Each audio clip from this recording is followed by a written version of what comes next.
दोस्तों, आज की कहानी है साले जी मौका मिला है तो आज इच्छा पूरी कर दो। कहानी पसंद आए तो वीडियो को लाइक एवं सब्सक्राइब जरूर करना।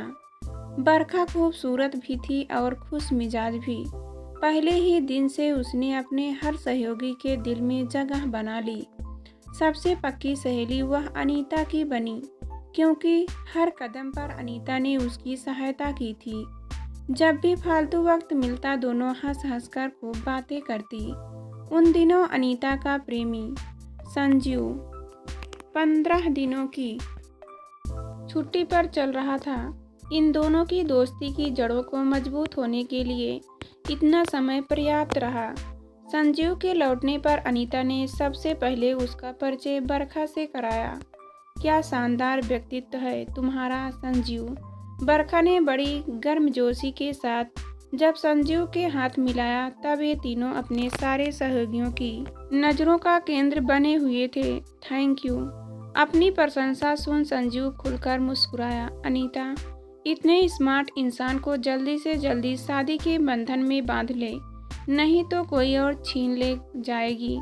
बरखा ने अपनी सहेली को सलाह दी। सहेली, तेरे इरादे तो नेक है ना? नाटकीय अंदाज में आंखें मटकाते हुए अनीता ने सवाल पूछा तो कई लोगों के सम्मिलित ठहाके से हौल गूंज उठा। पहले संजीव और अनीता साथ साथ अधिकतर वक्त गुजारते थे, अब बरखा भी इनके साथ नजर आती। इस कारण उनके सहयोगियों को बातें बनाने का मौका मिल गया। ये बरखा बड़ी तेज और चालू लगती है मुझे तो। शिल्पा ने अंजू से अपने मन की बात कह दी थी। वह अनीता से ज़्यादा सुंदर और आकर्षण भी है। मेरी समझ से भूसे और चिंगारी को पास पास रखना अनीता की बहुत बड़ी मूर्खता है। मेरा अंदाज़ा तो यह है कि संजीव को अनीता ने खो ही दिया है। उसका झुकाव बरखा की तरह ज़्यादा हो गया है। यह बात मुझे तो साफ नज़र आती है। अंजू ने फौरन शिल्पा की हाँ में हाँ मिलाते हुए बोली। अनीता से इस विषय पर गंभीरता से बात सुमित्रा जी ने एक दिन अकेले में की। तब बरखा और संजीव कैंटीन से समोसे लाने गए हुए थे। तुम संजीव से शादी कब कर रही हो? बिना वक्त बर्बाद किए सुमित्रा ने मतलब की बात शुरू की। आपको तो पता है ना कि संजीव पहले MBA पूरा करना चाहता है और उसमें अभी साल भर बाकी है। अनीता ने अपनी बात पूरी करके गहरी सांस छोड़ी।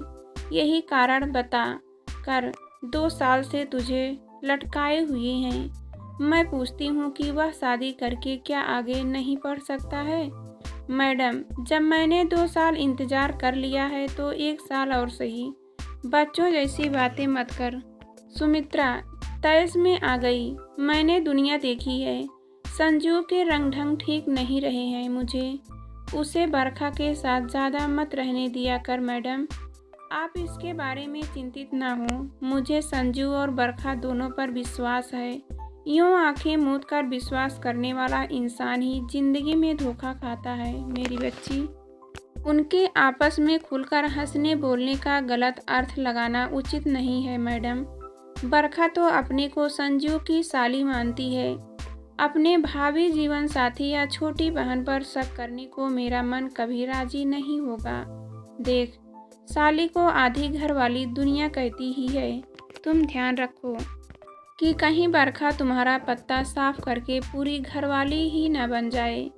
अनीता को यूं आगाह करके सुमित्रा खामोश हो गई, क्योंकि संजू और बरखा कैंटीन से लौट आए थे।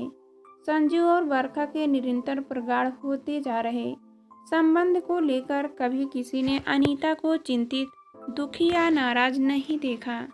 उसके हर सहयोगी ने हंसी मजाक, व्यंग या गंभीरता का सहारा लेकर उसे समझाया, पर कोई भी अनीता के मन में शक का बीज नहीं बो पाया।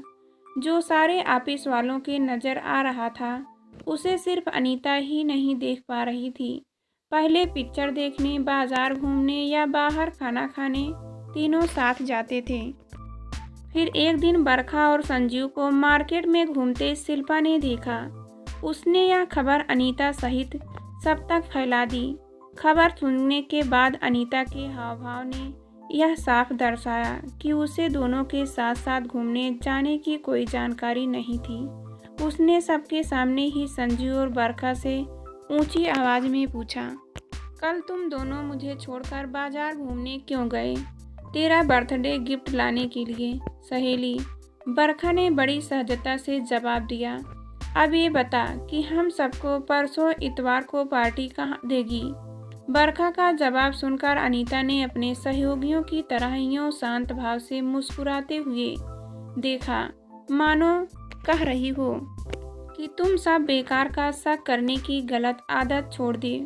अनीता तो फिर सहज होकर हंसने बोलने लगी, पर बाकी सबकी नज़रें में बरखा की छवि बेहद चालाक युवती की हो गई और संजीव की नीयत पर सब और ज़्यादा शक करने लगे।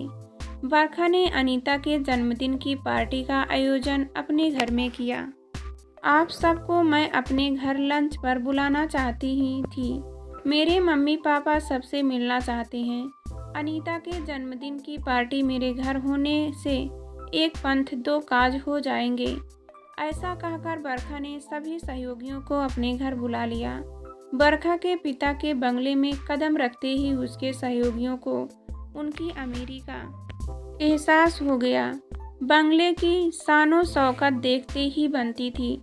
बड़े से ड्राइंग हॉल में पार्टी का आयोजन हुआ। वहां कालीन हटाकर डांस फ्लोर बनाया गया था। खाने पीने की चीज़ें ज़रूरत से ज़्यादा थी। घर के दो नौकर सबकी आवाभगत में जुटे हुए थे। पार्टी के बढ़िया आयोजन से अनीता बेहद प्रसन्न नजर आ रही थी। बरखा और उसके माता पिता को धन्यवाद देते उसकी जवान थकी नहीं। ये मेरे जन्मदिन पर अब तक हुई 24 पार्टियों में बेस्ट है, कहते हुए अनीता को जब भी मौका मिलता वह भाव विभोर हो बरखा के गले लग जाती। इस अवसर पर उनके सहयोगियों की पैनी दृष्टियों ने बहुत सी चटपटी बातें नोट की थी। यह भी साफ था कि जो ऐसी बातें नोट कर रहे थे वह सब अनीता की नज़रों में छिपा था। बंगले का ठाट बाट देखकर संजीव की नज़रों में उभरे लालच के भाव सबने साफ पढ़े। बरखा के माता पिता के साथ संजीव का खूब घुल मिल कर बातें करना उन्होंने बार बार देखा। अनीता से कहीं ज़्यादा संजीव बरखा को महत्व दे रहा था। वह उसी के साथ सबसे ज़्यादा नाचा। किसी के कहने का फिक्र न कर वह बरखा के आगे पीछे घूम रहा था। अनीता से उस दिन किसी ने कुछ नहीं कहा, क्योंकि कोई भी उसकी खुशी को नष्ट करने का कारण नहीं बनना चाहता था। वैसे उस दिन के बाद से किसी को अनीता को समझाने या आगाह करने की ज़रूरत नहीं पड़ी। संजीव ने सब तरह की लाज शर्म त्याग कर बरखा को खुलेआम फ्लर्ट करना शुरू कर दिया। बेचारी अनीता ही जबरदस्ती उन दोनों के साथ चिपकी रहती। उसकी मुस्कुराहट सबको नकली प्रतीत होती। वह सबकी हमदर्दी की पात्र बनती जा रही थी। लेकिन अब भी क्या मजाल कि उसके मुंह से संजू या बरखा की शिकायत में एक शब्द भी निकल आए। तुम सबका अंदाज बिल्कुल गलत है। संजू मुझे कभी धोखा नहीं देगा, देख लेना। उसके मुंह से ऐसी बात सुनकर लगभग हर व्यक्ति उसकी बुद्धि पर खूब तरस खाता। जन्मदिन की पार्टी के महीने भर बाद स्थिति इतनी बदल गई कि संजीव को बरखा के रूपजाल का पक्का शिकार हुआ समझ लिया गया। अनीता की उपस्थिति की फिक्र किए बिना संजीव खूब खुलकर बरखा से हंसता बोलता। ऐसा लगता था कि उसने अनीता से झगड़ा करके संबंध विच्छेद करने का मन बना लिया था। लेकिन सबकी अटकलें धरी की धरी रह गई जब अचानक ही बड़े सादे समारोह में संजीव ने अनीता से शादी कर ली। बरखा उनकी शादी में शामिल नहीं हुई। वह अपनी मौसी की बेटी की शादी में शामिल होने के लिए 20 दिन की छुट्टी लेकर मुंबई गई हुई थी। यूं जल्दबाजी में संजीव का अनीता से शादी करने का राज किसी की समझ में नहीं आया। लोगों के सीधा सवाल पूछने पर संजीव मुस्कान होठों पर लाकर कहता, बरखा से हंसने बोलने का मतलब यह कतई नहीं था कि मैं अनीता को धोखा दूंगा। आप सब ऐसा सोच भी कैसे सके? अरे अनीता में तो मेरी जान बसती है और अब मैं उससे दूर रहना नहीं चाहता था। अनीता की खुशी का ठिकाना नहीं था। उससे कोई बरखा के साथ संजू का जिक्र करता तो वह खूब हंसती। अरे तुम सब बेकार की चिंता करते थे, देखो ना तो मेरी छोटी बहन जैसी सहेली ने और ना ही मेरे मंगेतर ने मुझे धोखा दिया। मुझे अपने प्यार पर पूरा विश्वास था, है और रहेगा। उसे शुभकामनाएं देते हुए लोग बड़ी कठिनाई से ही अपनी हैरानी को काबू में रख पाते। संजू और बरखा का चक्कर क्यों अचानक समाप्त हो गया, इसका कोई सही अंदाजा भी नहीं लगा पा रहा था। दोनों सप्ताह भर का हनीमून शिमला में मनाकर लौटे बरखा ने फ़ोन करके अनीता को बता दिया कि वह शाम को दोनों से मिलने आ रही है। उनके आने की खबर सुनकर संजू अचानक विचलित नजर आने लगा। अनीता की नज़रों से उसकी बेचैनी छिपी नहीं। किस वजह से टेंशन में नजर आ रही हो? संजू कुछ देर बाद हाथ पकड़कर जबरदस्ती अपने सामने बैठाते हुए अनीता ने संजू से सवाल पूछ ही लिया।